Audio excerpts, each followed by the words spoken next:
Hello, world. My name is Michael, and welcome to another Teapot podcast, where today I have the founding fathers of Jangsters, and I'm going to be grilling them on all sorts of irrelevant questions. So I'm going to introduce them first. We're going to start with Konstantin. Hello, Konstantin. Hello, Michael. I'm Konstantin. I was one of the founders of Jangsters, Uh-huh.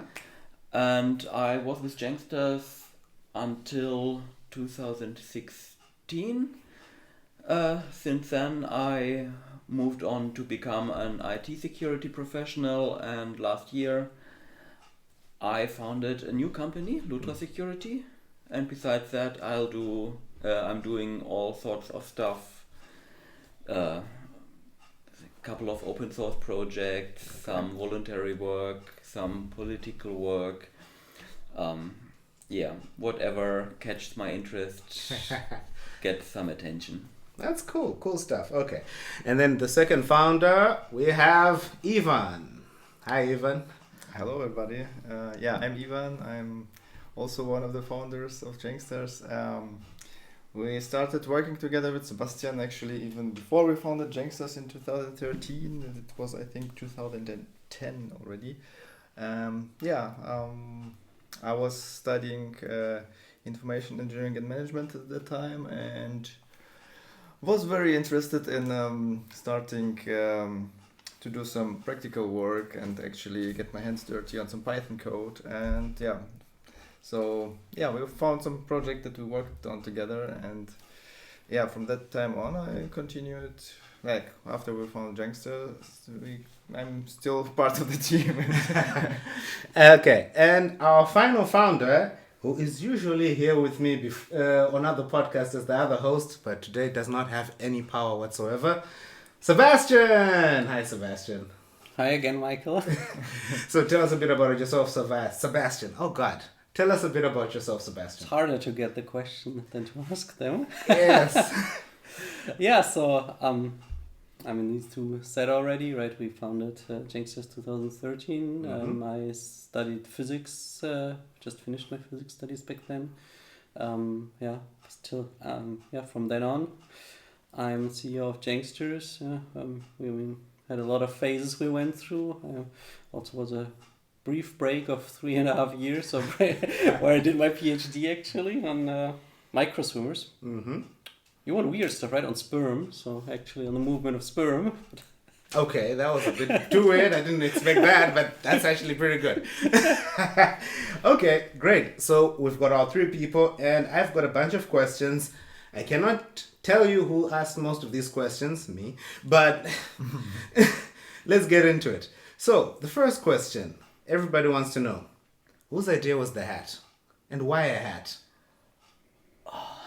That's difficult. I mean, that was the result of some brainstorming. Uh-huh. So I think yes, but I think we came up with the name. Okay. So the name. Oh. Well, I have to explain the name first. Yes. Yeah, okay. So let's Yeah. move on to that. How about what's up with the name? So the name is a mixed word out of Django, our favorite Python framework, Mhm. and Gangsters, because we have unconventional ways to solve things sometimes. And That sounds extremely ominous. You mean like there are people in trunks somewhere we should know about? Maybe somewhere down in the code base. Almost at the head. There's not people in trunks, So they're but dead there's bodies in definitely the people in code. coats and hats, right? So no, serious. Okay, you have the gangsters themed in the first website, and a little bit. I mean, probably calling it corporate identity was too much, but somehow we had this gangsters vibe of doing things differently. You have Django, right? Web application. No, for web developers with deadlines. So we had a little bit of Western themed stuff in there. And to look for something that is gangster, and then we came up with the hat with the fedora, right, from the 20s gangster style. And it also fits in the black hat, white hat scheme, just in the middle with a yellow hat. I'm glad we went with hat because from what I'm hearing, it could just as easily have been a Tommy gun, right? No, don't worry. We're not violent people. more like a 20s car, like, you know, like. We're a consulting company, right? We are the people that enter the room and then everybody gets afraid, but you don't need weapons. It's the presence. Okay. I mean, so, yeah. there could have been a feather or something on the head to go more with the Robin Hood vibe, but Yeah, that works. So, keeping in theme, we've been, Jangsters has been the thing for almost 10 years. But 10 years ago, if I'm remembering my years correctly, the most popular thing back then wasn't Python or Django. It should have been Java / Groovy or Spring. Why did you choose Python on Django? I mean, the decision was already made when I Yeah, that was I think, I mean, like, people joined because of that decision, I would say. No, it's a great decision. It's a great decision. Yeah. It's but, like, if you look at it... Sebastian was in the very beginning of the journey. Exactly. So, I mean, the first project we did was your firm, right? I did even before that. And I told them that I'm going to do it with PHP because actually, I mean, yes, Java is enterprise, blah, blah, blah, but on the web, I think WordPress was super huge. I mean, it's still huge, but was super huge in PHP, like Facebook, all these things around this time, right? It's PHP, MySQL. Like, original plan was to do it with PHP, but I somewhat hated it. And then looked for something else, and like coming from this scientific background, like I mean, I could code in C. So I looked at Ruby. On Rails, Ruby on Rails, and I looked at Python, but since I could read C, Ruby looked like cryptic to me. Like these 5 seconds, I know, but I was like, okay, but Python is like C without the annoying stuff. And hey, it's typed, like it's literally like I felt like it's C with all the annoying stuff gone. Yeah, and then like found Django and like was like, okay, yeah, that seems to work, and yeah. I think I'll disagree with the similarities for C and Python a bit, but in a positive way. Okay. Python is not like C, luckily. No, it looks like C. Not even. Yeah, take a hello world or something. You have print. I mean, we all know from Sebastian that you can make Python code look like C. Fair point. It works and it compiles. But yeah. Compared to Ruby, like, I mean, like. Yes. Okay. Yeah, it is. Python is better than Ruby in that. I don't know if it's better. It just looks more similar. Like I would not. I have seen all of them, and I think Python is a better choice. I have a good question for you. Good follow up based on this. Yeah. So Python and Django, we can blame Sebastian. Yeah. Had you been at the start, what would you have chosen? Probably also Python. I mean, my background, I'm a mathematician, and why maths? And why I joined was basically I needed to do an internship for my bachelor's degree, I believe, and I did not see to do an unpaid internship anywhere, and therefore, applied to that Python development job at your firm. And that's how I got in contact with these two and stuck. And if it would have not been Python, I'm not sure if I would have applied for that job or I would have gone for something else. Yeah, okay. I mean, I had some experience with different frameworks and languages at that point. I had quite a bit PHP experience and was not too eager to do much more PHP work. I had some VB.NET experience and was not too eager to follow on that track as well. Yeah, Python is a good choice. Python is a good choice. I agree with that. Iwan. Yeah, I must say it sounds a little bit also like how I came to Python a bit, and it's also for me the same that the project where we found each other was a Python and specifically Django project that made me choose this project. Because I also like during my studies and internships, I have been working with Java, I've been working with PHP, I've been working with C# a little bit, but it never really clicked somehow, and so I was looking for alternatives that I prefer more, and so I specifically was looking for a project with Python, and I wasn't sure at that point if it would have been specifically Django, but I was looking around for web frameworks, and it was one of the favorites. So. Okay. All right. So, next question is for you, Konstantin. You are not with Jangsters at the moment, correct? Yes. Why did you leave? Was it Sebastian? You can tell if it's Sebastian. No, it was not Sebastian. It was Iwan.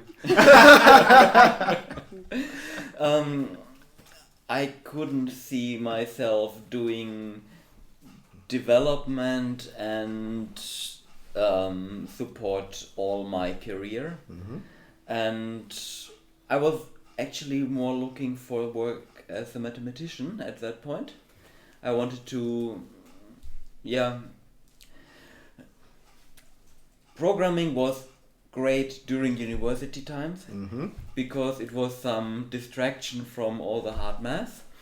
But after that I wanted to do something else, and I ended up in IT again with IT security, but actually I was more looking for general jobs as mathematician. Oh, okay. Okay, you also mentioned before that you did do some political work. You want to share a bit about that? Sure. I am a member of the German Greens, Mm-hmm. and for them I'm a member of the district parliament in Milbertshofen, which is a district of Munich. Okay. And besides that, some other work in the party. That's my political work. Yeah. Oh, that's good. Okay, Sebastian. Now this is like for you too. I'm pretty sure you were there as well. But the question is, when I came, Jangsters is still an entirely remote company, Mm-hmm. right? Was that the vision from the beginning? That evolved a little bit, but it was definitely one of the reasons we founded the company. Like, not like that, okay, we want to found a remote first company, but so Iwan was, I was in Munich, right? Iwan was always in Karlsruhe. Mm-hmm. So already when he applied remotely. Yep. So somewhat was something that was seeded very early. So in that way it was always never a decision. And then the second thing is, I did the PhD essentially on the side, or Jangsters on the side. Like, I don't know, I did both. And so I also had to move to Cologne then, etc. So it came in relatively handy. And but I think the fact that we kind of made it a thing, like now I think it's on the website, etc., came with when we had the first or second hiring rounds. And because then the question is, where are we based actually? Where are we looking for people? And it turned out, and back then it was also really a thing because there were not too many remote jobs. So and we perfected that, I think, over time. Like, I mean, it's always a struggle, but like you can get better and better at it too. Yeah. All right. Iwan, non-Jangsters related question, but this is just a really interesting question, which, since I have you, I want to ask. Where do you find an ostrich and why? Well, it's actually Nando. It's a South American breed of ostrich, basically. Not breed, but like kind. Well, because I find it's a very nice bird, and it also will be, just by its presence, be a bit of a protection against flying prey that can catch my chickens, for example. And they're also fun. Well, that's scary because the ostriches where I'm from are actually pretty dangerous. You don't want them anywhere near your house. Yeah, they're not as big and as powerful as the African ones. So the African ones are like I think a meter higher and also like 50 kilo more. Or so the Nandu I have is like I think they get like 25 kilos and 150. So yeah, you can still handle it somehow. Okay. Sebastian, what is your most memorable moment in the last 10 years? Good or bad? Like the one moment that sticks out in your head over the last 10 years. One. Just one. The top one that comes off the top of your head. Okay.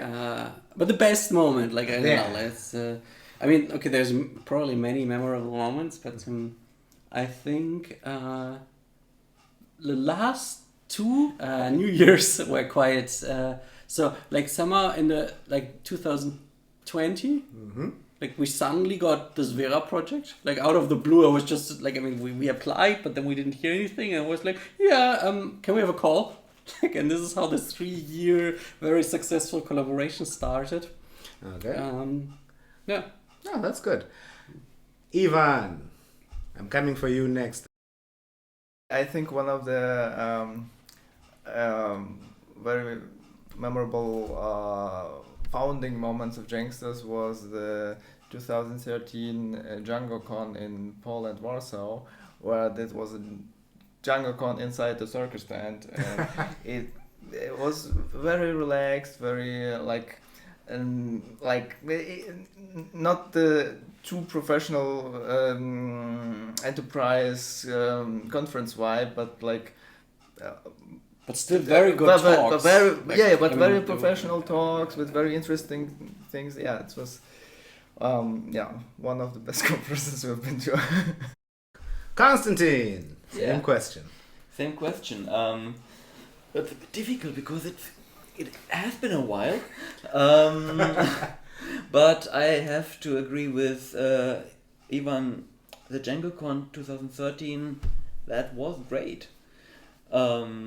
But also I have a lot of fond memories of coding new features.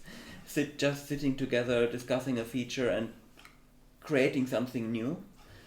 And that's maybe not something unique that I say, this is the moment, this line of code, that what made me so happy. But I liked coding and I liked creating something new.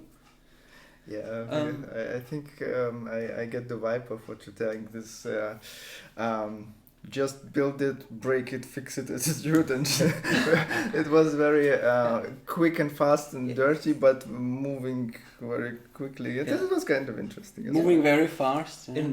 In the beginning, there was just a lot of building stuff, and that's something I like. I have a shot. He reminded me, like it's I think predating Jangsters, but it's the three of us working together, which kind of right. I think it was the first public version of your film we were going to release. We all came to the office, or I think at least Ivan and me. I don't know if, but so it was a big thing because there was all this startup, blah blah blah, and like we were like okay, and then the internet broke down. Like I mean,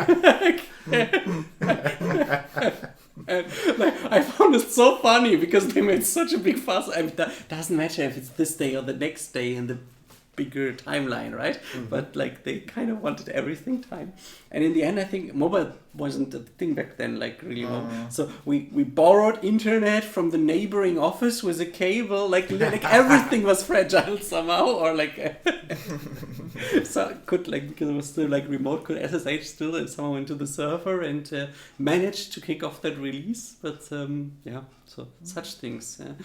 Small things, but fun things. Yeah, Sebastian liked to work directly from servers a lot. I hope something improved since then. Oh yeah, we've kicked him out of the servers ever since.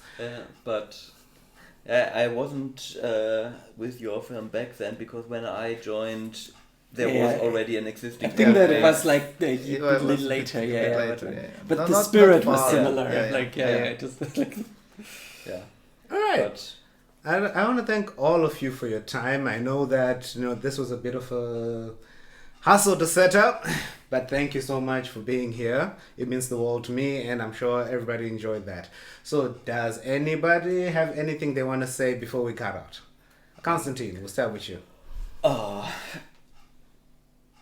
I liked my time with Jangsters, and I'm very happy that I could be here with you for 10 years of Jangsters.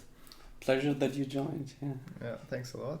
And I also like to thank you, Michael, for doing this awesome podcast. That's Thanks for hosting. Yeah. yeah.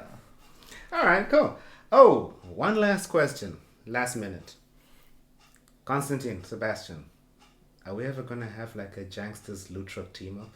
Like the Avengers style thing? Maybe. We had some discussions about... There are plans, but they are secret. Yeah. So Enough far. said. Let's Enough keep the Let's keep the tension and for another day. It's classified. All right, I think that's about it. Thanks, guys, and goodbye.